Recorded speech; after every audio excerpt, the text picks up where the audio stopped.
I can remember as a child, so even before my first Holy Communion, I can remember watching the priest and just being really focused on the actions, the chalice and the bread before the consecration.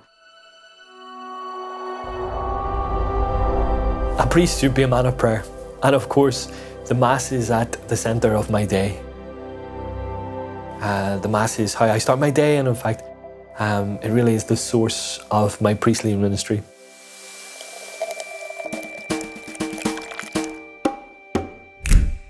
My name is Father Conor McGrath, and I am the parish priest of St Columkille's, Ballyhackamore in Belfast.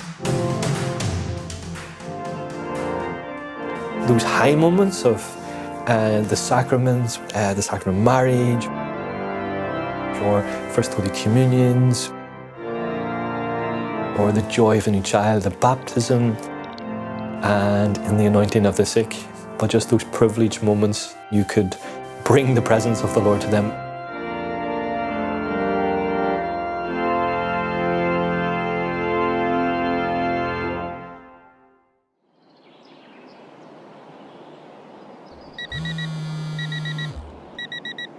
When all eyes met, it was like magic. Damn, you looking so good, I gotta have it. You fit my whole world upside down. You're kind of like,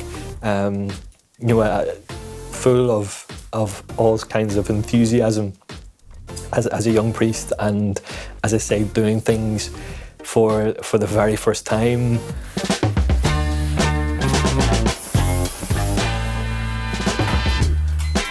And when I feel close to God, it really echoes out in terms of my relationships in the parish and my relationships with our God-given lesson to maintain that life of prayer, which is our source and which is our strength. And when we do that, we are alive as a priest, and we are close to the Lord.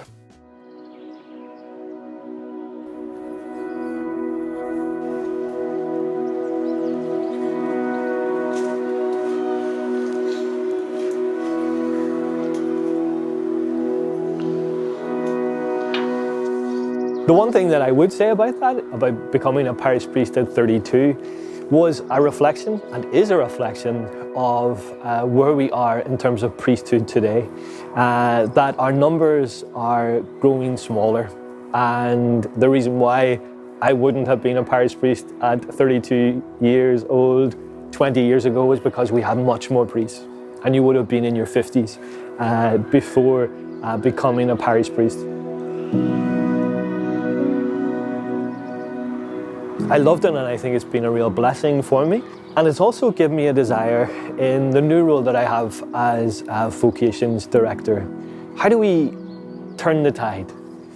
How do we encourage young people to follow their vocation?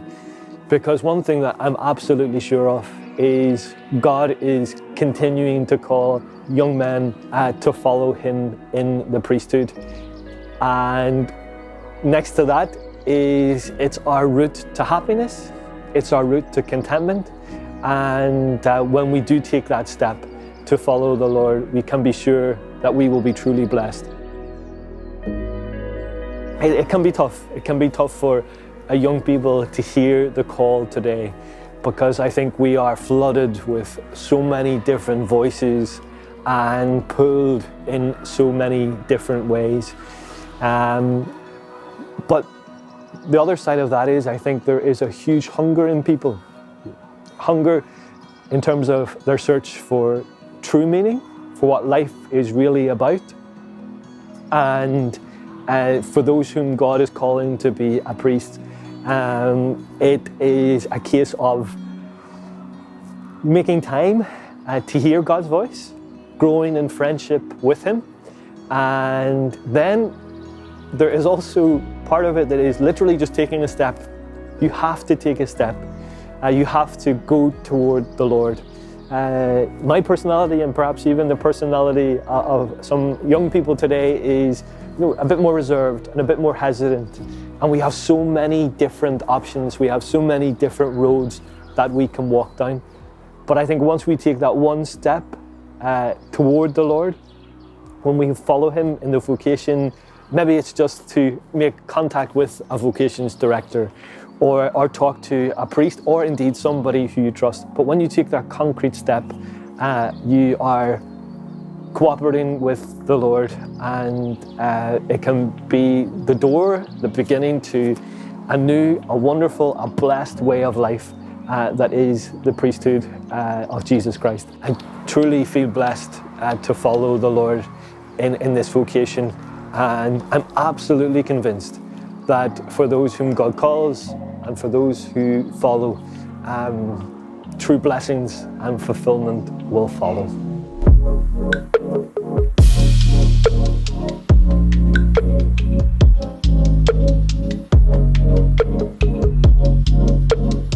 I've been blessed to have 10 years of parish experience, and in fact the first parish that I was stationed at was in Antrim. My role within the parish as time has gone on and how I've understood my priesthood is really, I suppose, the ministry of a presence. The presence, to be the presence of Jesus, to be the gentle presence within the parish. I mean, there's so much that we can do.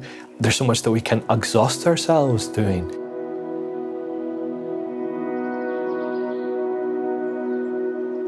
If we keep our focus on the Lord and we allow him to use us in this time and this place, then we can be that source of encouragement and gentleness that is so much needed. We know the news these days that is so often keen to criticize, and I think actually the church, the priest, and the parishioners together can be that gentle light that shines out into the world, the gentleness and the goodness of Christ. So I really feel that is something that I want to work on. I'm not saying that I get it always right or always perfect, and sometimes we don't have our off days, but more and more, the words of the Lord come to me, all you who are heavy burdened, for I am gentle and humble of heart. That was how the Lord described himself. And so too, I as a priest aspire, hope to be someone who is gentle and humble of heart. Action!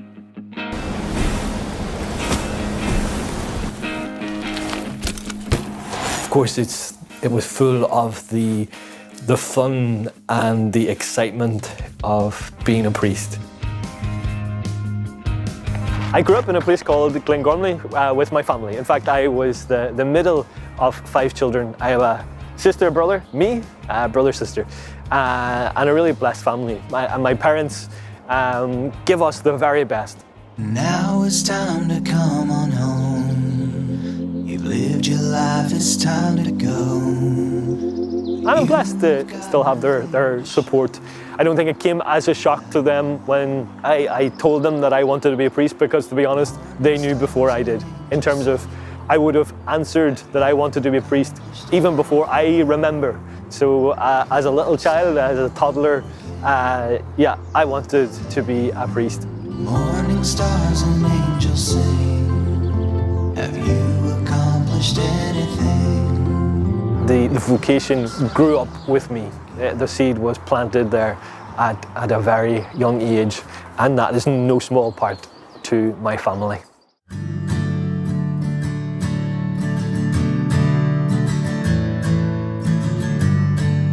You know, having to make a commitment towards priesthood and thinking about vocations, but then also thinking, were there other options open to me? And I remember after the sacrament of confession, we were gathered on the other side of the river, a very quiet and peaceful place. And I really just felt even the hand of Mary, the hand of our mother, just kind of gently leading me. And it was at that stage, at the age of 16, I thought, no, you know what? God, you are calling me to be a priest. You are calling me to follow you.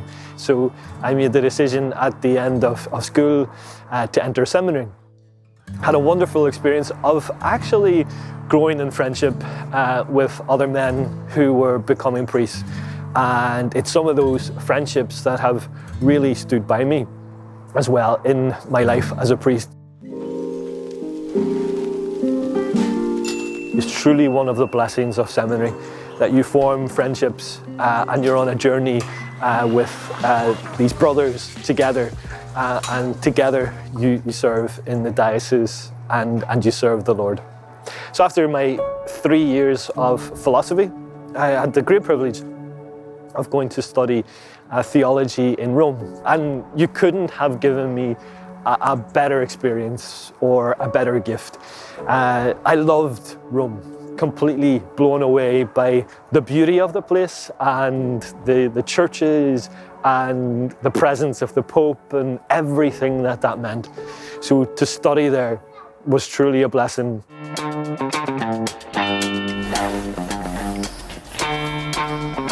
I used to take my bicycle every Saturday and head off to another church or another place to visit another saint, and perhaps to be inspired by their life to help me in my vocation, to ask their intercession. That really helped me on my vocation journey and helped me overcome some of the challenges that pop up along the way.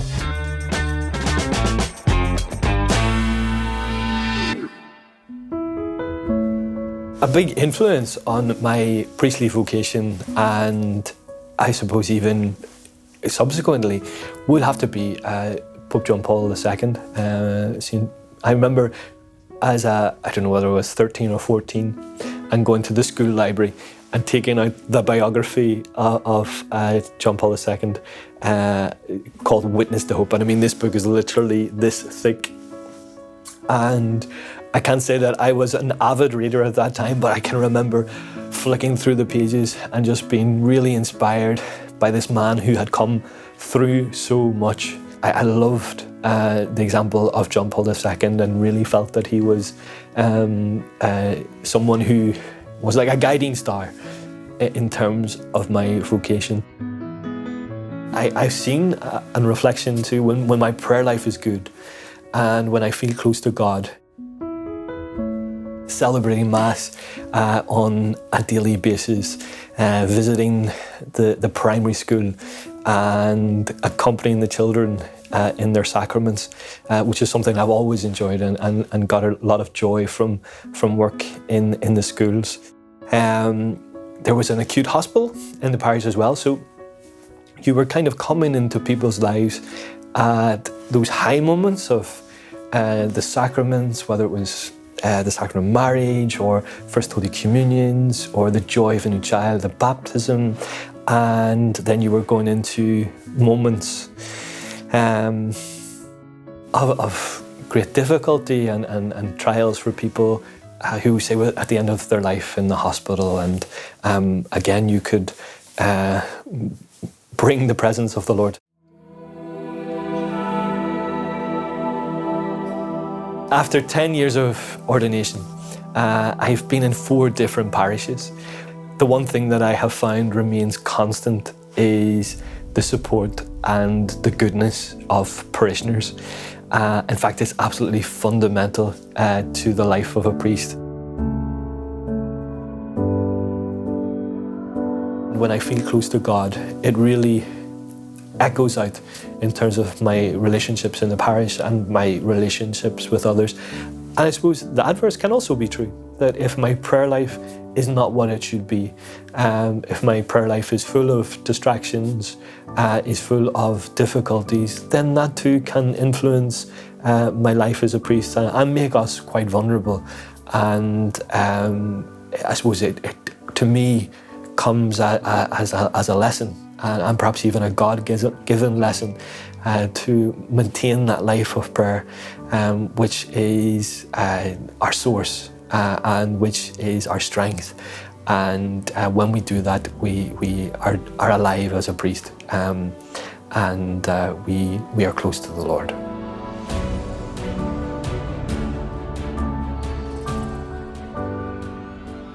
In this day and age, there is so much change and sometimes chaos in the life of a priest, as there is in the life of the world. I find myself having just trust in the Lord that He's my strength and He's the one who will ensure that I can continue to do His work despite my own personal feelings and sinfulness. I'm just going to trust, and with the support and the care of parishioners. It really has been an absolute godsend to me, and something that I'm very thankful to God for over these past 10 years.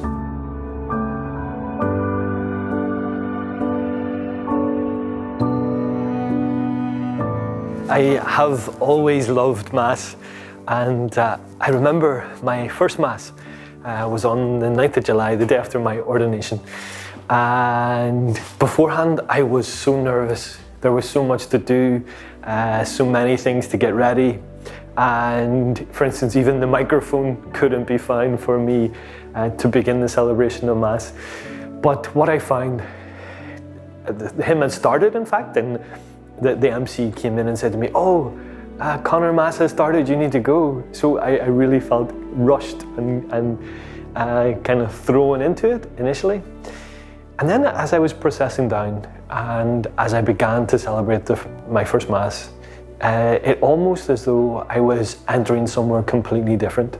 That I was, I suppose what I would say now, coming into the presence of God and standing with Jesus to celebrate that Last Supper, that moment of Calvary, and that moment of the resurrection.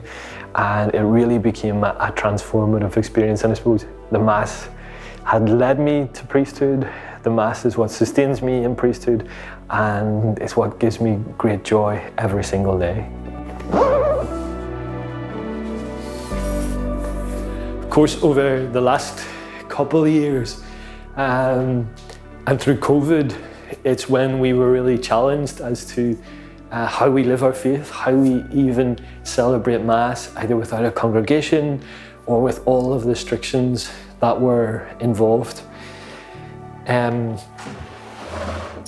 COVID happened in my last parish, so I was parish priest during this time. And I can remember initially, so it was during Lent, and initially we started off by celebrating Mass toward the camera. But there was really something missing. Something just didn't seem right. I was conscious that there were people watching, people online and with me, but there just was a hunger within me, I suppose, to gather with God's people and to celebrate the Mass. So the weather was great, and we had a really large car park. I thought, wouldn't it be nice to do something, to take Mass outside, which was what the government was actually allowing at this time, and to allow people to come. I remember we gathered in the car park. I got like a little stage built that we could put the altar on top of. We got speakers put outside and all the microphones set up. And the idea was the people came in, they drove in their cars, and they parked side by side. Of course, they kept the windows up to stop any worry of contamination, but it was just the joy on the faces of the parishioners who hadn't seen each other for months at this stage, and who hadn't been able to be at Mass in person for months as well. It really again taught me the centrality of the Mass to our faith and to me personally.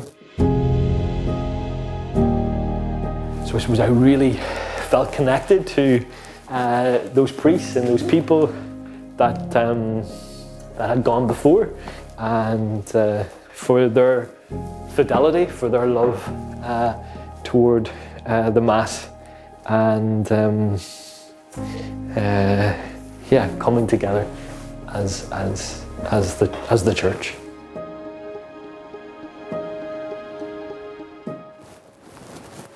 So it's really that experience of playing Mass as a child, my fidelity to the Mass during my teenage years, when nobody was telling me you have to go to Mass, and the great love that I experienced for the Lord in the Mass, which continues to be my daily bread.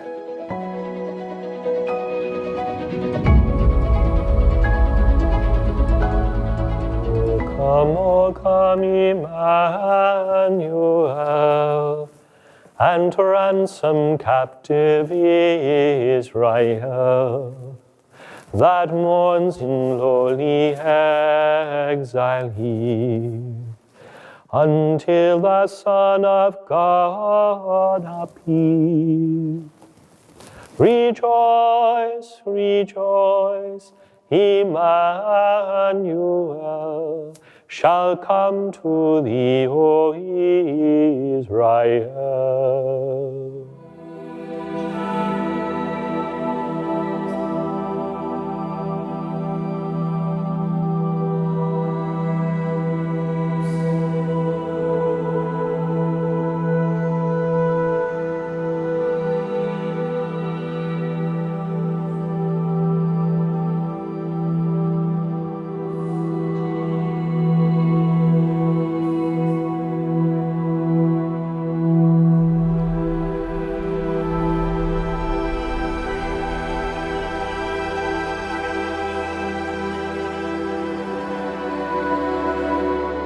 I suppose it's that love of Jesus, that deep friendship that I experience with the Lord, that is my source and my summit. You know, I spoke about my love for the Mass, and the reason why I love the Mass first and foremost is because that is my encounter with Jesus. That is my time with Him.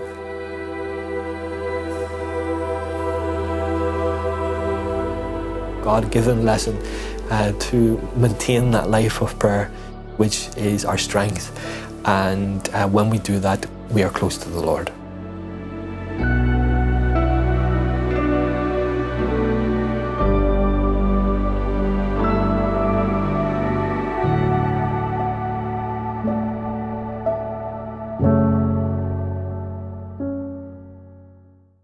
My life is a miracle. Every child has a story of God's love to share. Shalom world, tune into God's love story.